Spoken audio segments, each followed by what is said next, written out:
You're listening to the Crew Book Club podcast, the show that challenges you to change your mindset through hearing about dope books. Thanks for hanging with the crew to get advice, ask questions, and gain knowledge with me, your host, Sade Hill. What up, crew? What's good? Welcome to another episode of the Crew Book Club podcast, okay? Where I read the books you should read, but don't have the time to. Listen, honey, it has been a week of preparation.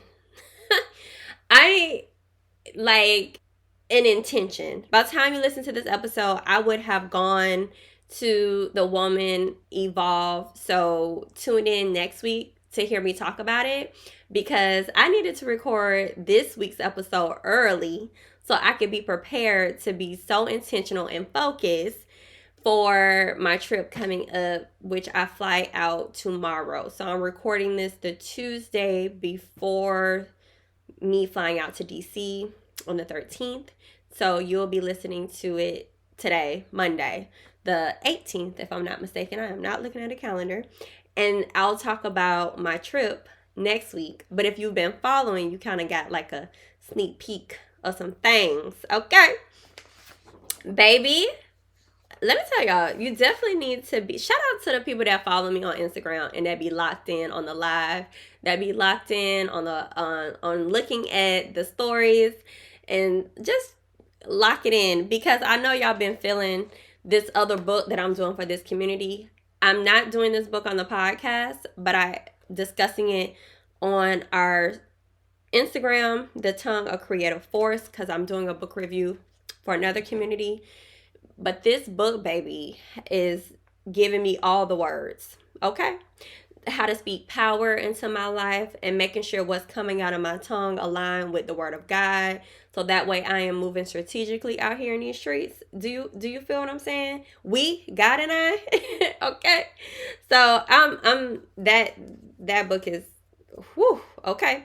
Now, today in our episode of the Crew Book Club podcast, we will be getting into our book that we're currently doing, which was motivated by another community, the community that I'm a part of on accountability call. We discussed the 15 Invaluable Laws of Growth.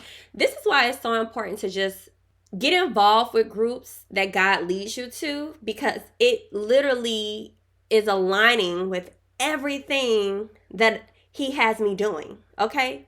So be intentional. If you realize that what you're surrounding yourself with isn't aligning with the path that God had promised you, you need to check your circle. That's what we discussed last week on who in your top 5. Like, did y'all really evaluate the top 5 people that you spend your time with? Are you looking? Are they where you're trying to be or going in the same direction that you're trying to go? Do they support that? And, oh, this just came to me. Thank you, Holy Spirit. The people, even though there's people that support you, there's a circle for that. Just recognize sometimes they don't have the capacity to see beyond your dream. They just see you in the right now. Like, a lot of times I make my friends are my audience. I see them in them, how I talk and how we associate. That's what the crew comes from. At the same time, they don't really see beyond the business. Like, they're not business coaches. They don't specialize in entrepreneurship. They're the audience who can give me feedback. But a lot of times they just confirm what I've already done. It's very rare that I get like critical feedback that can affect my bottom line. You understand what I'm saying? So you might have your top 5 who support you, but I'm talking about look at the top 5 who can actually help you grow. Are you the smartest person in the room? Okay. I'm going to give you the side eye. I don't want to be the smartest person in the room. That's why I'm seeking groups that, one, support the foundation of faith, and 2, who can support and push me to the level that God has aligned with me. So, for me. So, you know what I'm saying? My top 5, tight. All right? So, and also, that doesn't mean that top 5 has to be my best of friends. I touch bases with them daily, but we not having late night conversations. You know what I'm saying? But I'm in a safe space. If I wanted to, I could, but that doesn't make it the basis of the people that I'm talking about in this particular top 5. Anyway, go back, listen to last week's episode. All right, episode 92. Now, today with the book, we're in chapter 7, The law of design. Yes. And then chapter 8, the law of pain. Ooh, let's talk about it. But first, let's get into the first segment of the show. Who gonna check me, boo? God is. He is always checking us, and we deserve a good check. Zinc. You feel me? Okay, this check comes from my one and only pastor, Tim Timberlake, at Celebration Jacksonville, Florida. Oh, super dope blessing. My mom went with me to church Sunday. It was super amazing. We had a great time. And she was like, I like him. I was like, that's a big deal coming from my mama now. Okay. In the scripture he preached was Deuteronomy chapter 28, verses 1 through 6.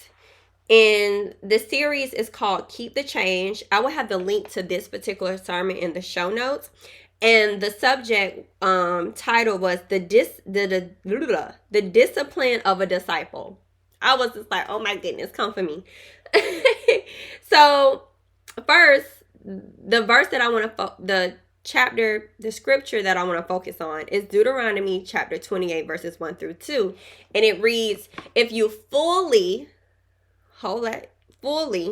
obey the Lord your God and carefully follow all his commands I give you today, the Lord your God will set you high above all the nations on earth. All these blessings will come on you and accompany you if you obey the Lord your God. Yeah. That word fully checked me. You hear me? When he was preaching, he said, well, first of all, what is obedience? He stated, obedience is doing God's will in God's way and God's timing. Okay? Not one or the other. It's all three. Will, way, and time. All God. Okay? And then he said, partial obedience is still obedience. So I had to ask myself saying, are you being obedient in all things, or are you just being obedient in some things? Because partial obedience is still obedience. And I was just like, come for me. And I feel like one of the areas that I needed to be obedient in to get to the next level, God had made it very clear, it's finances. So if you know real estate, my commission come when it come from the work that I put in, but it's also like you know, but you don't know. And sometimes I've had people pull out literally the day of closing. So that $10,000 check I thought I was getting did not come. And so when people understand in real estate, we just out here balling. No, a lot of them balling in debt. That's what they balling in. And I was one of them. And so God was like, I cannot give you more if you don't steward the little. That's scripture. But I felt like, I was doing so good over here. I'm obedient over here. And this scripture was like, oh, ma'am, all things fully obedient. Fully. Are you being fully obedient? So I'm going to ask you, sis, are you being fully obedient? What do you need to be obedient in? Because I know mine. And mine is finances. And the funny part was, I told my husband that, I think I said this on another episode, but like that day, two things. The first thing was, the other week, my plants keep dying. My big plant keep dying in my living room because I don't get direct sunlight in my house, but I have a lot of windows. And so I was like, I'm going to find me a really nice fake plant and put it in a corner and call it a day. That plant was $180. And I told my husband, I said, well, I'm not going to buy material things for 6 months. And he was just like, okay, I see you. Y'all, he saw that plant. He said, baby, I thought you wasn't buying material things. I said, well, no. I said shirt, shoes, like clothes, materials. Because whoever my size, I'm giving some stuff away. Whoever like a 2-4. And maybe if you were 6, you might be able to fit some stuff. So reach out to me if you need some dinner. Anywho, so I was like, I'm not buying these things. And God convicted me. He said material things. That is a material thing. So girl, I literally searched in the trash. Thank God I didn't take the trash out, that particular trash out. And I found the receipt, and I put the tree in my trunk on the way to church because I was like, I'm returning the tree. I'm going to be obedient. Even in the small things. And so I get into church and I'm like, see, I'm already taking the tree back, God. And then I come to find out that it was Mission Sunday. let's understand the story. Let me bring you back. So Saturday, before this Sunday, I was doing a vision workshop, and the lady that was at the vision workshop recognized me from serving at the door at my church. And we're talking, and comes to find out she does mission work, and she just came back from Turkey, if I'm not mistaken. And we're talking, I'm like, oh yes, I wanted to do mission, yada yada yada. She was like, oh yes, you should do it. And I said, well, child, when God presented to me, I'll do it. I come in Sunday, found out it is Mission Sunday, and he talking about obedience. And I looked at my mama and I said, I was just talking about this yesterday. And after service, I signed up for mission. So I know God will provide. If it's meant for me to go, he'll provide. And the amazing part was at the mission table, they had like all these different missions lined up. I didn't pull my mission. The pastor who's over the mission ministry pulled the card, and I turned it around, and the card is to Zimbabwe. Mind y'all, the child that I started sponsoring last year, and I'm about to cry because God will give you these little signs, and they don't add up until they supposed to add up. And I sacrifice. It is not a huge expense to sponsor a child. It was $39. And I was just like, things were tight for me at the time. And I said, I'm going to commit to this. And God going to make sure I can pay for it. So it's been about a year I've been paying that monthly to her. So to come and to be given a card that says Zimbabwe, I just felt like that was his way of confirming I already started planting this seed for you. So that really hit me, and that it checked me, y'all. And so the moment that you open up your heart to allow God to check you, he gonna do it. And it's not something by surprise. He's so intentional.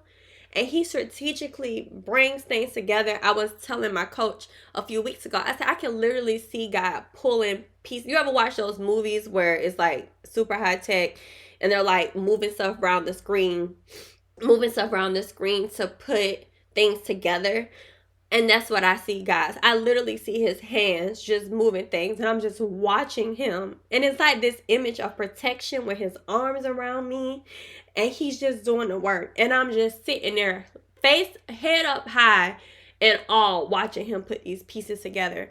So I'm asking you, and I'm challenging you to be obedient to the smallest things. And sis, don't shortchange yourself by being partially obedient. I encourage you to be fully obedient and do the last thing that God told you to do that makes no sense. And do that and start there. So that was a Who Gon' Check Me Boo segment. I hope that checked you, child, as much as it checked me in this moment again. Okay. So I love a good check. You know, another person who I like that kind of will check me or make me feel like they're checking me, but it's really me checking myself, is when I'm working with a therapist. A therapist will have you having a whole moment. And I had one therapist that would look at me like, you caught it. So I recommend therapy. And this is why we have a partnership with BetterHelp.com. You can literally get 10% off your first month of therapy. I've had a few people try. I've had a few people like it, and I had a few people who didn't like it. But let me tell you about the people who didn't like it. The people who didn't like it didn't try. I literally had somebody tell me, was like, well, I didn't want that person to know my business. I'm like, well, girl, that's like going to the doctor, telling them you sick, but not telling them what's really going on, the truth, so they can actually fix it. And so it will work if you work it. Okay? That's all I got to say about it. For real. And also, the people who liked it were the people who may not have liked maybe the first therapist they had, and they tried another person until they found their person. So I appreciate BetterHelp. They're easy to work with. They're professional therapists. This is not an emergency hotline. Don't use it. And I did that before, and I had to check myself in that. But once I took therapy serious, it really helped me. Trust me, ask my husband. Okay? So click the link in the show notes, betterhelp.com/crew love. And I think if you go on the website independently and it asks you who referred you, you can scroll down or type in the Crew Book Club and you'll find you can tap us in there. Okay. I appreciate it, but this helps me help you. That's it. That's what I'm here for. That's crew love. Okay. That's my crew love to you. So chapter 7, okay, from John C. Maxwell book, the 15 Invaluable Laws of Growth. Whew, I want to just hop right into it. In the beginning of the chapter, he says, to maximize growth, develop strategy. Oh, okay, that's being about that action. You feel me? Jen Rowan said, if you don't design your own life plan, chances are you'll fall into someone else's plan. And guess what? They may have planned for you not much. So why not? Let's make our own strategies and plan with God so it can be much. You feel me? All right, so I want to just talk about the life lessons. It starts on page 103, and I have it highlighted. It said, but life has a way of becoming complicated, and it is only through great effort that we can keep it simple. Effort is an action word. So you can't just be sitting there thinking a great life gonna come. No, it don't relate it. Okay. What do we say? We said God is a God of action, walk by faith. All right. So we got to get the walking. Get the walking, girl. Get the walking. All right. So the life lessons, the first life lesson he has was just that life is very simple, but keeping it that way is very difficult. So that's why you got to have an action. So that was the first one. Number 2, designing your life is more important than designing your career. This was really cool. So Oscar winner actress Reese Witherspoon said, many people worry so much about managing their careers, but rarely spend much of their energy managing their lives. I want to make my life not just my job the best it can be. The rest will work itself out. This reminded me of Gary Keller. We were on a virtual with him, and owner of Keller Williams, and he was like, every year he puts all his family activities on his calendar first, then work. And he literally will buy stuff in advance, and if he can't, like if an emergency comes up and he can't go, he'll give the tickets away. But I started doing that this year. I planned parties that I'm a host. I plan trips that I'm going to take, my mission trip to Zimbabwe. Like, those are the things that's going to go on first, because I feel like that will give me that extra push to do the things that are most important. Okay. Life lesson number 3, he wrote, life is not a dress rehearsal. Okay. It says, yet that's the way many people seem to be treating it on page 105. Each of us goes on stage cold with no preparation, and we have to figure out as we go along. That can be messy. We fail, we make mistakes, but we still need to give it our best from the very start. This is not improv, or at least it should not be. Life should not be an improv. You know that, have you ever done improv before? I challenge you, because improv will have you thinking on your feet, but that is not what life should be about, okay? Let's be more strategic. I like to say, let's be more effective and efficient, okay? Number 4, in planning your life, multiply everything by 2. I really like this. It says, if I think something will take me an hour to do, I plan for double to stay out of trouble. If I think a project will take a week to accomplish, I allow 2. If I think a goal will require $1,000 fund, I set aside $2,000. 2 isn't a magic number. It just seems to work for me. I found that multiplying everything by 2 infuses realism into my optimism. Okay? That practice will help you keep you from becoming discouraged and giving up too soon.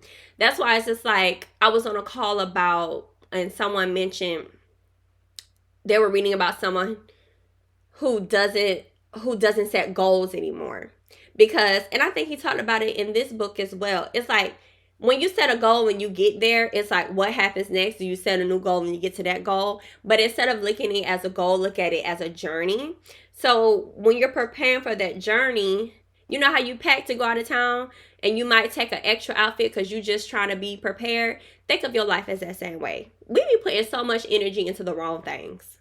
Oh, I need to make sure I have extra this and that because we might go here, there, and the other. But how about we have an extra this and that in place to make sure our life goes the way it should go?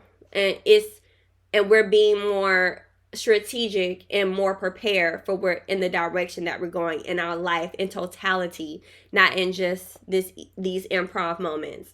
Okay? All right. So that was 4 of them.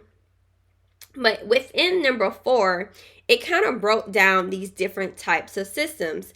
And for the sake of time, I'm not going to go through each one, but I'm going to tell you them so you can grab the book. That link is in the show note as well to buy the book. These are effective systems he focused on, pages 110 through 116. What systems should include? It should include effective systems take the big picture into account. Effective systems must use of priorities. Effective systems include measurement. Effective systems include application. Effective systems employ organization. Effective systems promote consistency. Those are your effective system starting kits. Okay? So, big picture, use of priorities, measurement, application, organization, and consistency. Read that part of the book in detail because I feel like a lot of people don't focus on the systems. And I was just telling a group the other day, I had to take a break from my business to make sure I had the systems in place to support the influx that I want God to give to my business.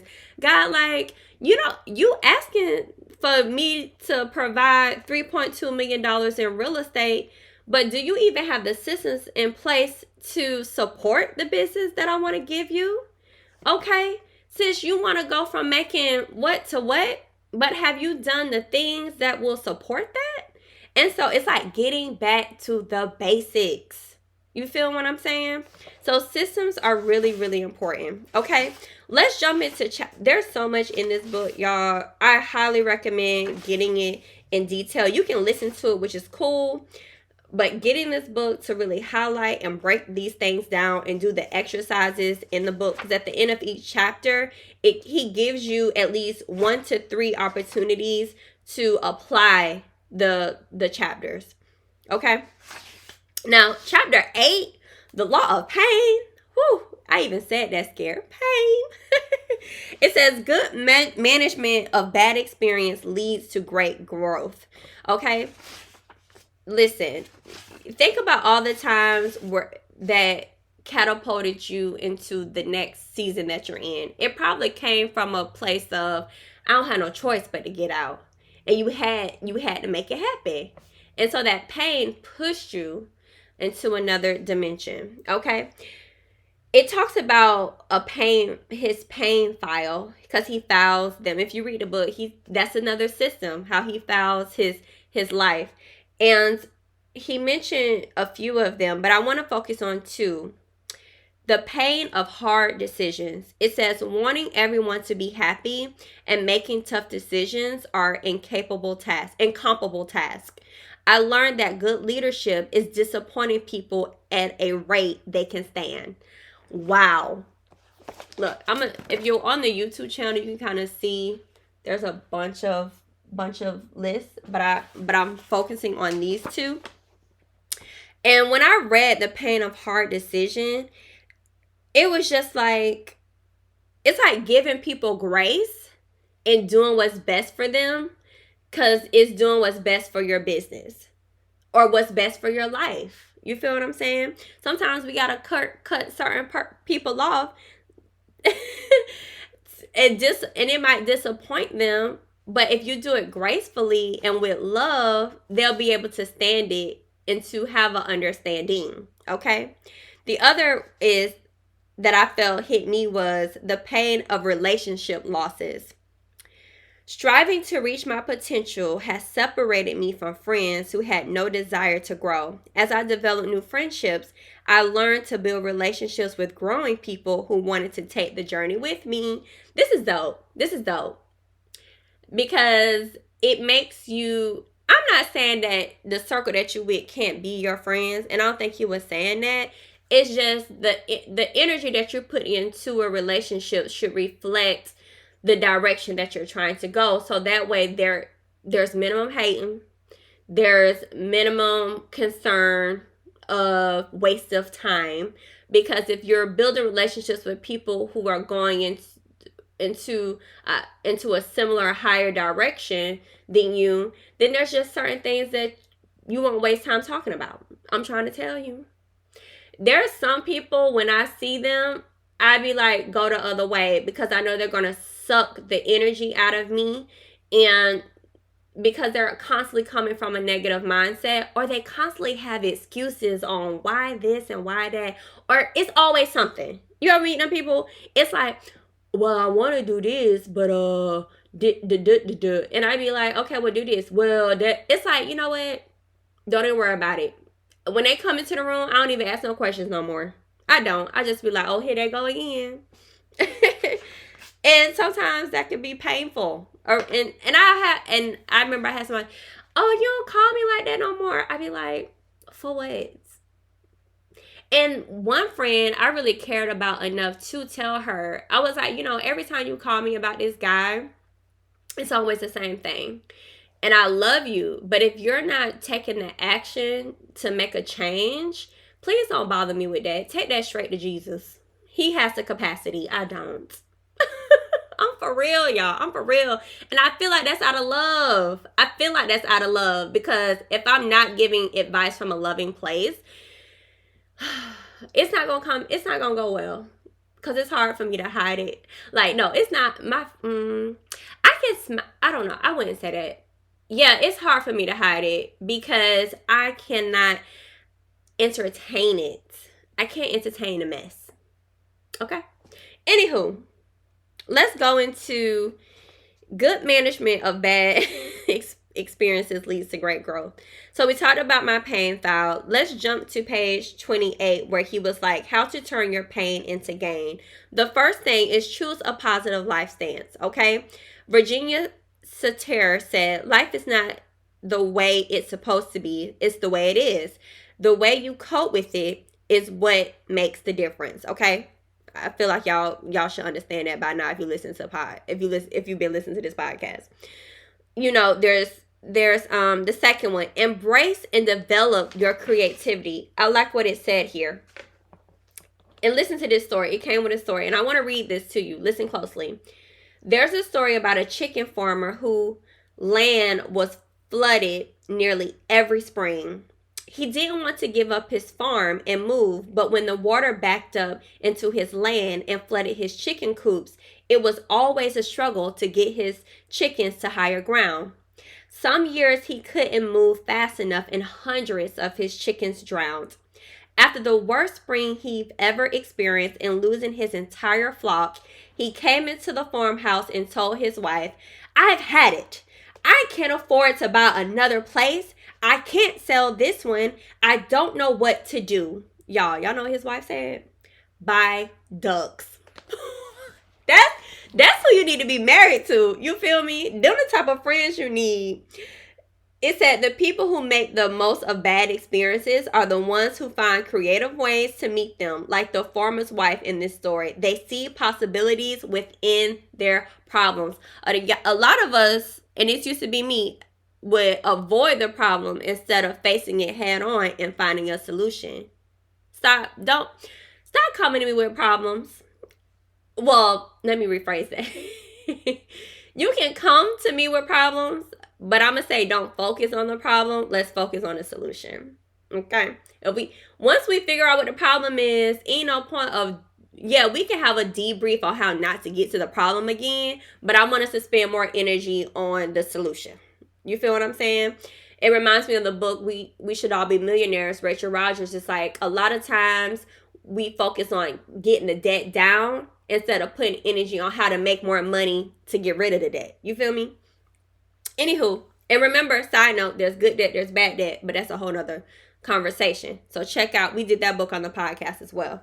Okay, let's talk about number 3. Embrace the value of bad experiences. I like that.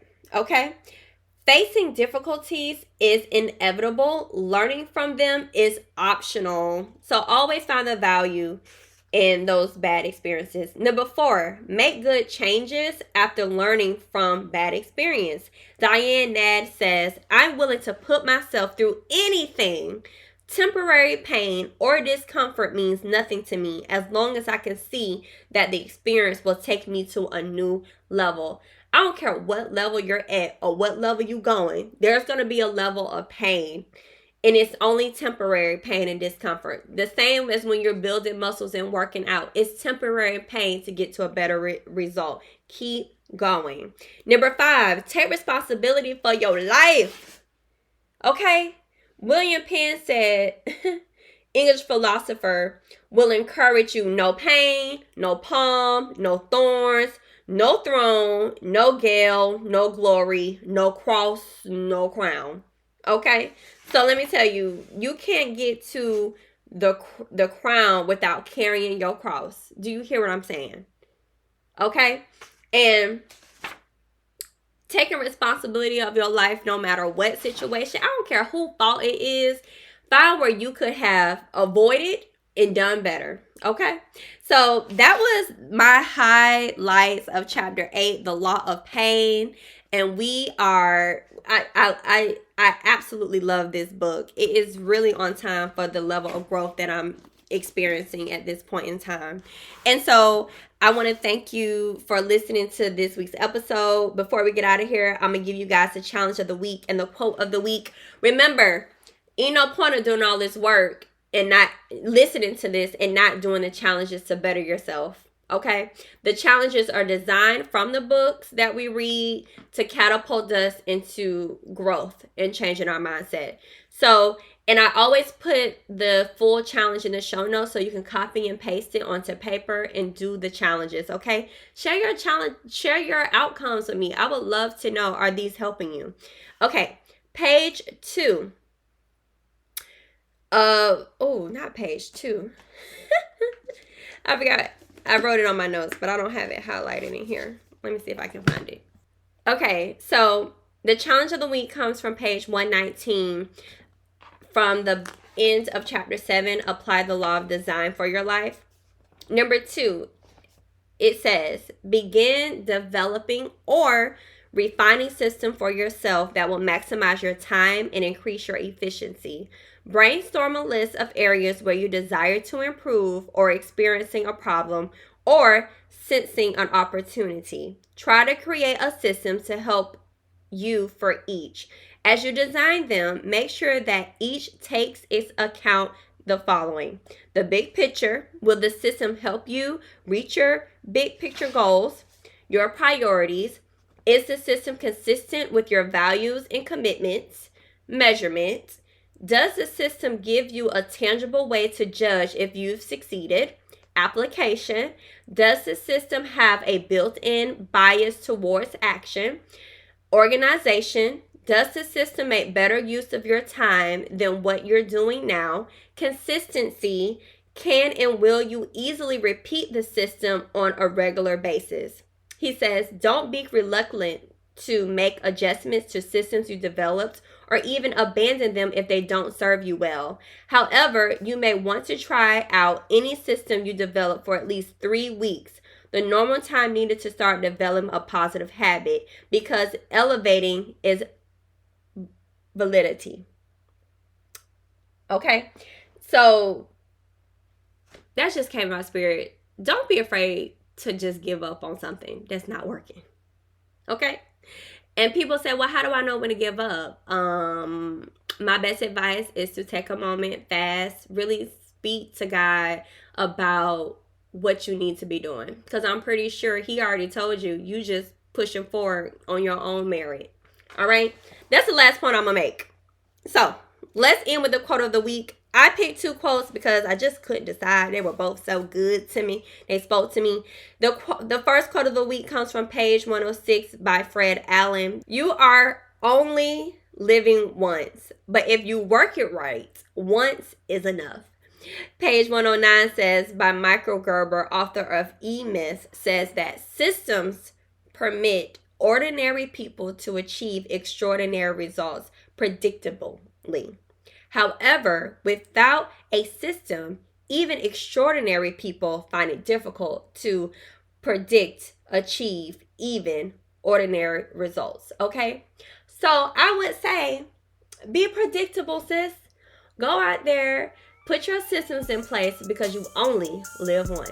All right? Thanks for hanging with the Crew Book Club podcast. I will see y'all right here next week. Hey! Want to be a part of the crew?